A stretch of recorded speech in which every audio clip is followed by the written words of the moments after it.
Hello, this is Taha. This is Anaina, This is Movie Masala. and we're here to yap at you about films we watched recently. And today we're doing The Moment. and Backrooms. I am so happy to start. I am so excited, and I need you to know. I also am really, really sad that you're not watching these horror movies or that you can't deal with them because, oh my god, the fact that Backrooms is not only the number one film worldwide right now, Yeah. it dethroned a Star Wars movie while doing that. Secondly, made by a 20-year-old director. Basically, he's the youngest person to make number one opening international film. Steven Spielberg did it at 28. The fact that young people are showing up to this, I'm just so happy right now. Yeah, because maybe we should let young people do things without any experience. Because you know what? That's not that big of a deal. Again, I want to push back on one thing, which is the idea of experience, because that comes from the idea of you don't have traditional experience. Exactly. But someone making things on YouTube has a plethora of experience. There are things I've seen on YouTube where the production quality rivals that of professionally produced films, documentaries, things like that. Exactly, and the fact that it, dethroned the Mandalorian and Grogu, the small indie film with a relatively unknown director and with not as big of a backing and production budget as a Disney Star Wars franchise film. Yeah. And the fact that it managed to do that in the box office it's amazing. Exactly, right? This is A24's biggest film almost already, in terms of opening, and it will probably even perform better than Marty Supreme in the long run. That's what I'm probably assuming, right? And I haven't even talked about the film. Yeah. I'm not saying I don't believe you. Okay, I'm gonna come back here with proof. All right, you filming? Yeah. Follow my lead. Clark, what is this? That's what I'm trying to figure out. I've been here every night since I found the place, and I still barely scratched the surface. All right, just take it slow. Backrooms, directed by Kane Parsons. Again, as I mentioned, this is a directorial debut. I think the very, very limited explanation that you need about this film is Chiwetel Ejiofor plays this architect who discovers this space in his furniture store that he can kind of just move through. But basically, he finds himself in this increasingly expansive and never-ending space called the Backrooms, which just keep going on. And it's about the discovery of that and about him navigating that. And Renata Reinsve plays his therapist, who also, after a while, finds herself there as well. Okay. Very basic. That's what the film is about. I don't need to give you more than that, because this is not what's going to sell you on this film. Mm-hmm. Now, before I need to know, do you know the idea of, for example, liminal spaces? Do I know the idea of what a liminal space is? Of course, I have written academic essays about liminal spaces. Amazing, right?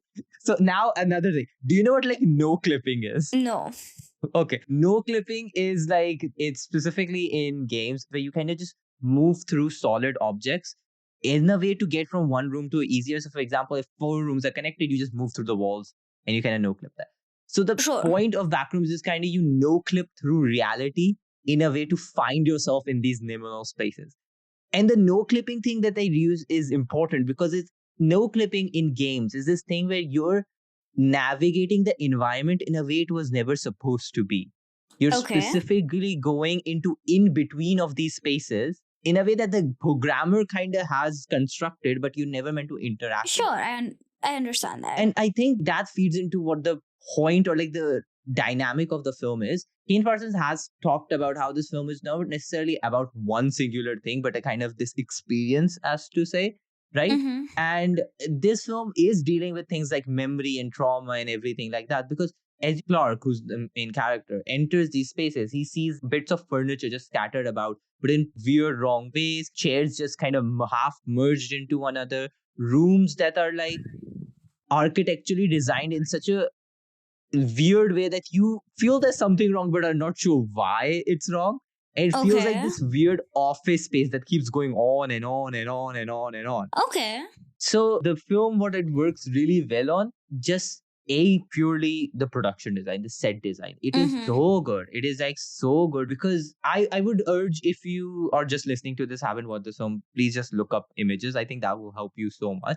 but every room feels weirdly uncanny. Every design feels like there's something wrong with it. Like there are scenes which feel much more like just creepy, but so many of them feel unnatural in the way that you walk into an office space and there's no one there and it's just so empty that it bothers you. But it's also not just empty, it's just organized in the most incorrect way possible without being wrong necessarily. Okay. And I think it borrows a lot. I'm just kind of spitting things here and there because there's just so much going through my head. Yeah. It's also like building on top of what is basically creepypasta. Question again. Do you know what a creepypasta is? Yes, I do know what a creepypasta is. Amazing. I'm so sorry I keep asking you this question. I need to establish, Lord, that Anaina is chronically offline at times. Yeah, however, I've been given an education by my friends. I may still continue to be chronically offline, but I get information in other more ancient methods. So I want to read the original first like text that circulated with it, right? Because I think if you are unfamiliar with the concept, it gives you such a good understanding of what it is. So Right. it's basically, if you're not careful and you clip out of reality into the wrong areas, you'll end up in the back rooms, where it is nothing but the stink of old moist carpet, the madness of mono yellow, the endless background noise of fluorescent lights at maximum hum buzz, and approximately 600 million square miles of randomly segmented rooms to be trapped in. God save you if you hear something wandering around nearby, because it sure as hell has heard you. And that is all that you need to understand what this film is. It is such Okay. a experience. This film is such a vibe. And I think very much when we talked about this, credit so much goes to Kane Parsons as well, because he made a 2022 short film which has like 80 million views now on YouTube. And Right. even in that short film, you can see so much of the characteristics of this film because he knows exactly when to just let you explore the space and just like let you be naturally uncomfortable within it. One, to add an extra sense of danger, add a sense of care factor to it, like jump you a bit. It doesn't have a lot of jump scares necessarily. That's not what it's operating on. Right. It also knows when to switch medium. So like another thing it does is just kind of use like a lot of handheld footage, which is really useful because it makes you kind of like squint harder and trying to figure out what's going on, which makes the like creepiness factor just jump by itself much easily. Right. So the horrorness of it is not based in like shock value or something. It's based in like No. the eeriness and the creepiness and the kind of just out of placeness. Yes, the atmosphere brings so much to this film. This film is so much atmosphere. And I think that's what works brilliantly from it. And also, like, I think the sound design is really good with that atmosphere. It's doing a lot. When I say that, you can constantly hear the lights. And that is just such a good touch that just kind of slowly drives you mad. Yeah, in because the background. lights make that weird like buzzing noise as well. Yes, exactly. It's that maximum hum buzz that it's talked about, which is just kind of bothers you so much.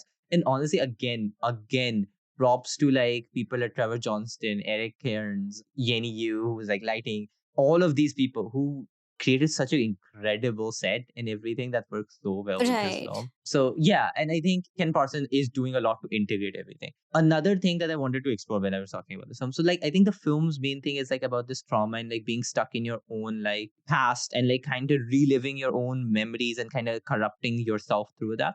I also really find, because of the nature of this film and how creatively, carefully, and well constructed its atmosphere is, its aesthetic is, I think it lends itself to a lot of theories or even like readings that you can take from it. Okay. And one of mine is also feels very much about the internet itself. Right. Like we use a handful of websites in our day-to-day life, right? The internet is so big, so gigantic, so like enormous that we do not realize to a point where it is like this like entangled that just keeps going on and on and on and on and on. It is endless, and there are liminal spaces to it that exist. Exactly, right?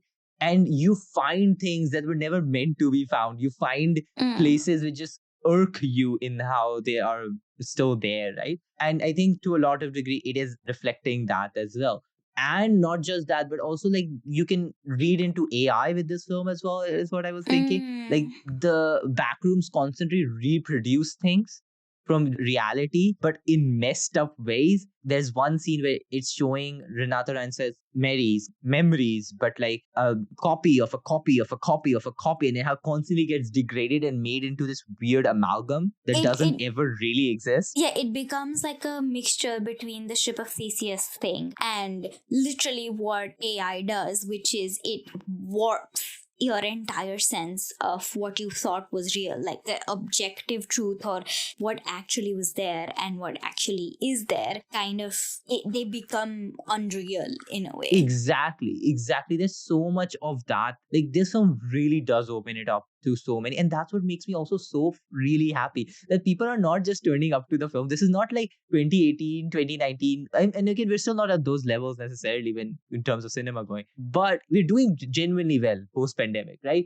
And people are turning up to films which are original films with like cool ideas that you can like take apart and talk about. This film is entirely made by Parsons, right? It's entirely based off of his own original idea that a studio decided to give backing to because they saw like some amount of value in him and they had enough faith and trust in him that, you know, this is his original idea and there's no one better than him to take it further. Yes, I would argue there's no one person whose original idea this really is in a sense. No, of course not. But in terms of the idea, the backrooms concept. Yeah, the story itself is his, right? I think the original post goes back to like 2002 or 2004. It's honestly, basically, creepypastas are just internet fairy tales. There is, in a very simplistic way to understand them, it's basically Hansel and Gretel. Any of those fairy tales that have been told for years and years and then collected, it's the same thing. It's just, there is so many lore of the backrooms that everyone contributes to. It just grows and grows and grows. And that's really cool. And yeah, that's why it works. People wanted to watch it and people were happy to see something original, creative, and something that really, I think, understands the material because it's made by someone who understands the material, you know? Exactly, yeah. It's someone who's like kind of grown up with this around them. So you know they understand this. Exactly. I also found it funny like how him using like VHS recordings and like early camcorder stuff. And the funny thing is, he was born after that started stopped being like really something people use that much. Yeah. So like it's not like film directors don't make films set in the 1800s, but it feels the film set in the 90s, a period which Kane Parsons never lived in. Yeah, you know, it is the same thing as like people making period pieces, right? For Parsons, this is a period piece in some ways. Yeah. Oh my god, that makes so many people, I'm assuming, so old. But yeah, last thing to end on. Two things. Two things that I want to be a bit more critical of. Firstly, I do think the script is not as cohesive as it can be. I think Ken Parsons is not the person who has writing credits for this. I can still feel like script is a bit loose and can be a bit polished.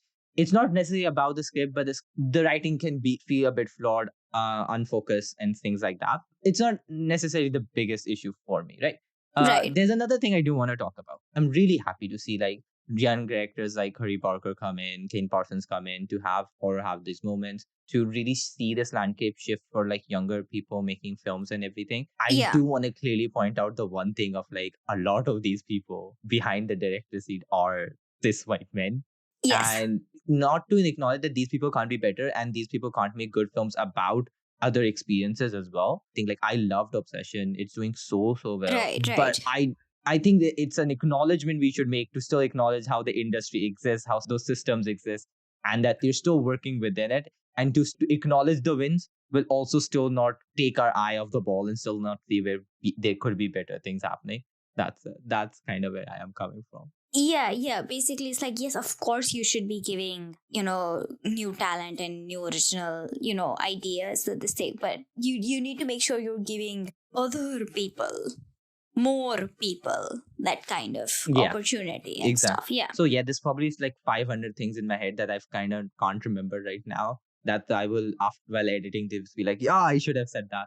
But honestly, great performances from Chiwetel Ejiofor and Renata Reinsve as well. I'm so happy to see Ejiofor get like more leading roles. He's often relegated as a secondary character. But we forget that he's a fantastic lead. Yeah, he's a great actor. And I think I really hope this film gets nominated for production design because I think it so deserves it. Yeah. That sounds great. I am also disappointed I can't watch horror films.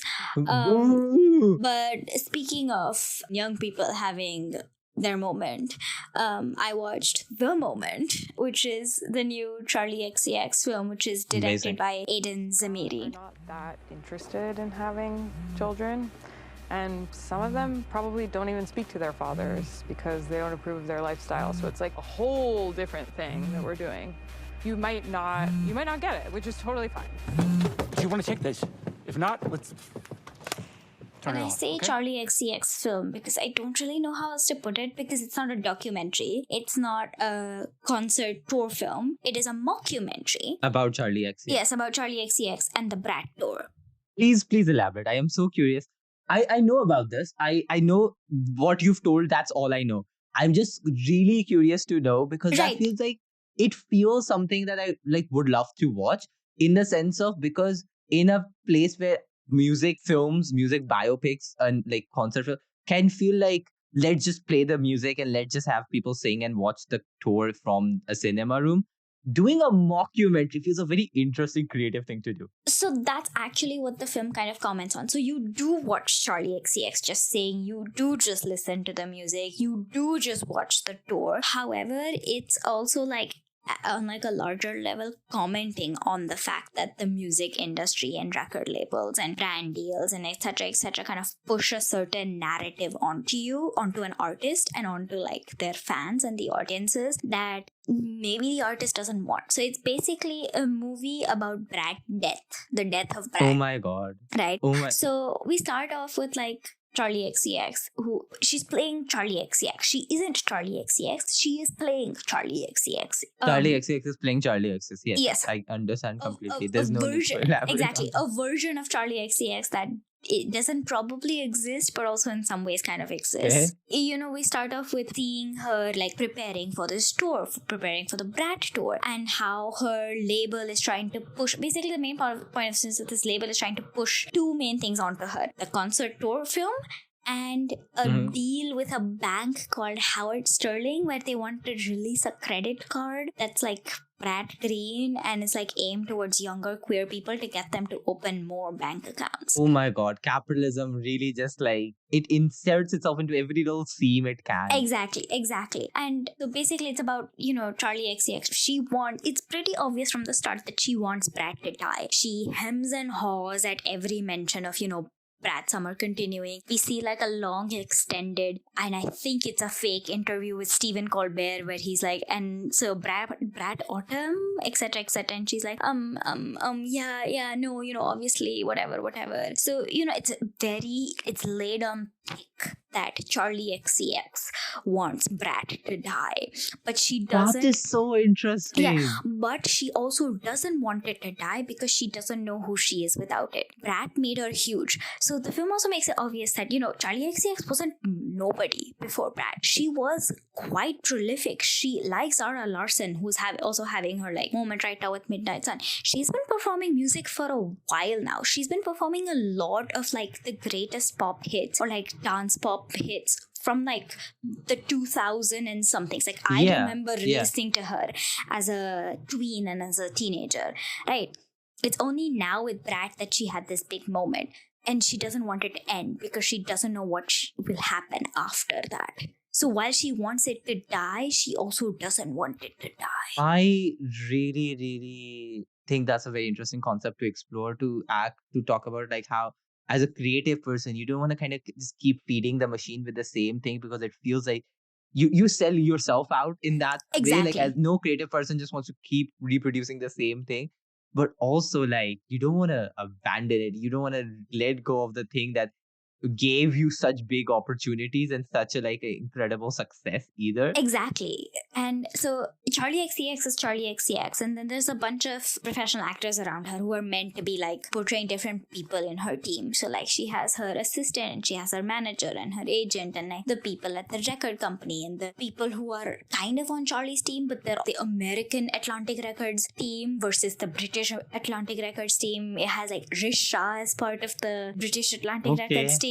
So you have a whole slew of actors. Alexander Skarsgård is the director, who Johannes something, who the Atlantic Record, want to bring on to be the director for the tour, the concert film, but this is what I'll get to at some point. But yes, it has a lot of actors as well who are playing these people who are very well real, right? Charlie XCX, the person, obviously has these people around her, but in this film, they're all being played by these other people, and they're all portraying very specific elements. Caricatures or character elements. Exactly. Yeah. So it's a little bit confusing, but the main point gets across, which is that Charlie XCX, the character, is at once not Charlie XCX the person, but also is Charlie XCX the person. Inside me, there are two wolves. One is Charlie XCX, one is not Charlie XCX. Exactly. And so getting to like the whole plot point with Alexander Skarsgård, basically he's like a director who's directed a lot of like famous artist concert tours. And so he walks on like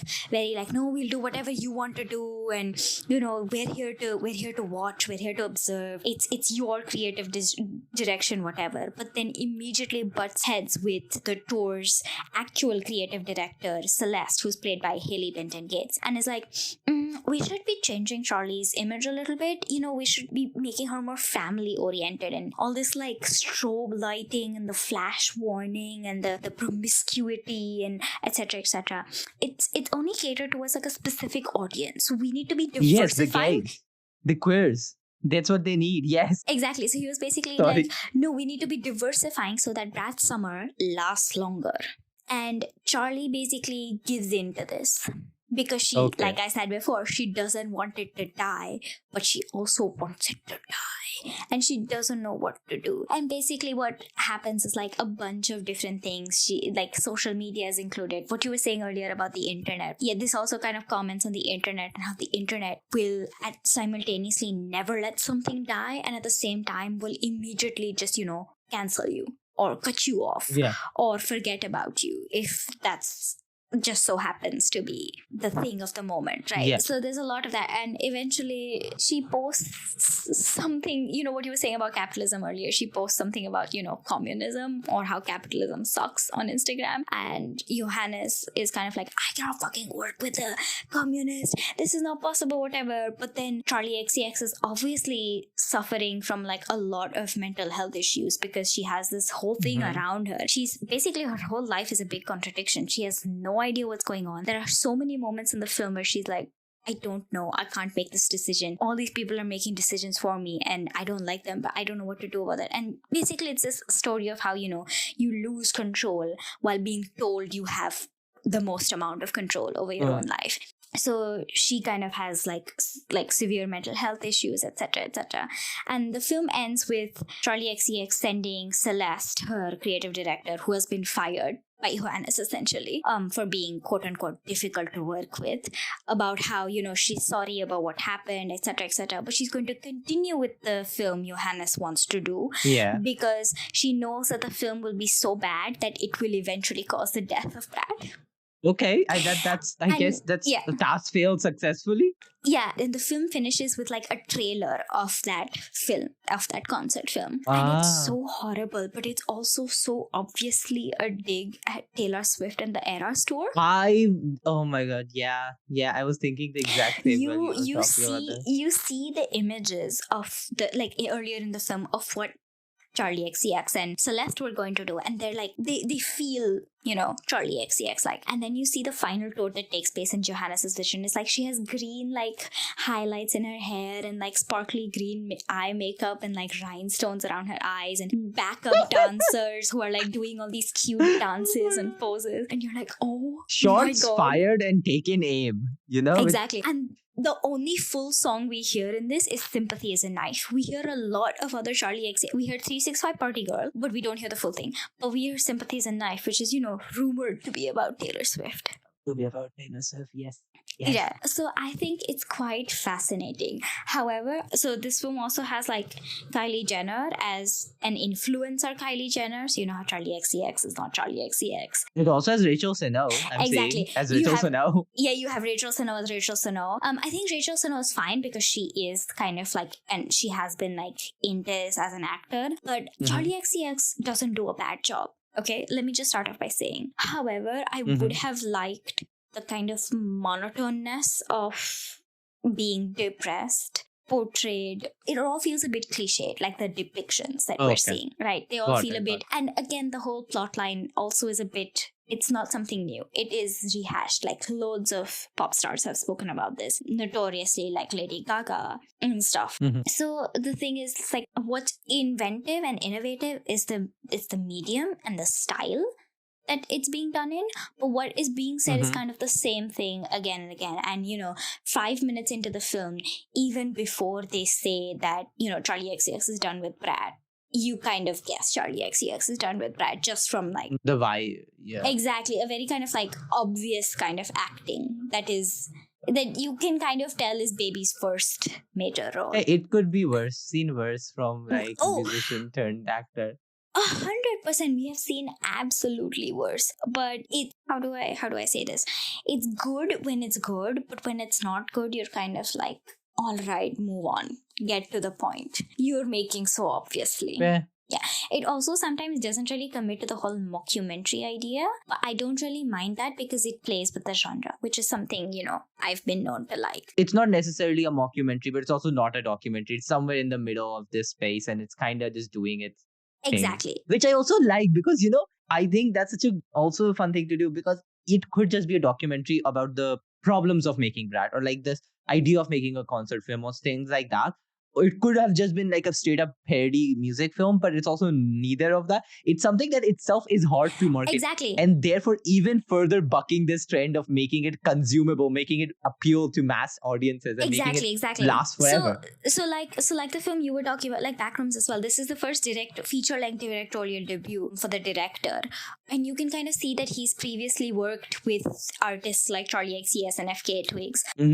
On music videos and on their music and stuff. So you can kind of see that this is a little bit like an extended music video in terms of kind of like the style and the framing and the shots. A lot of the shots that you see, you are like, this is straight out of a music video. I am convinced they did not shoot this for this film and they took it out of a music video. But it looks really good. They're using a certain kind of, filter on it, and they're using digital, etc., etc. So it looks great. It just, at times the pace, and so obviously I have problems with the film, but just the premise of it and the fact that it's such an intriguing, interesting watch where you're constantly like also reevaluating your position as a fan or an audience member of any pop star, any major, pop artist, even if not Charlie XCX. You're kind of thinking, is what we're demanding of artists too much? Or is it us who are demanding this? Also, like, I think it gives you a great idea of like, who is the artist that I follow? As in, like, both simultaneously exposes them as this persona while also humanizing them deeply, from what I feel. Exactly. But then also showing us what it would look like if they actually had a different kind of persona. Yeah. That's really interesting. Yeah. So I do genuinely really like this film. And I think, like what you said at the beginning is absolutely right. It is very interesting and different to a lot of other music films about artists or about concerts or tours or something, which definitely makes it something worth watching. Amazing. I love that young people are having a moment, like we said. So yeah, those are our thoughts. Thank you for tuning in. This podcast is produced solely by us with musical assets from Pixabay. If you enjoyed this, please do share it. See you again next time. Bye-bye.